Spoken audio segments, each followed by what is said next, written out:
This is the original, very crunchy.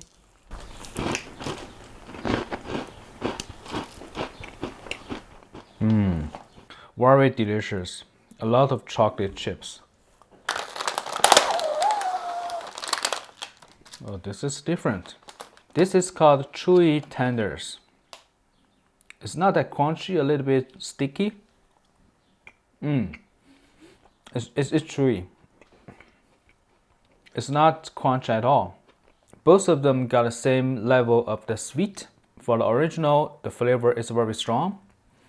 But for the chewy, it's like everything like mixed together in your mouth. It's really chewy, really tender. It doesn't separate. You just feel the mix of everything. But for this one, you taste different flavors like chocolate, like biscuits. Everything's different. It doesn't mix together. Pretty strong, pretty identical. It is really hard to say which one is my favorite. I like this one, and I also find this one is very interesting.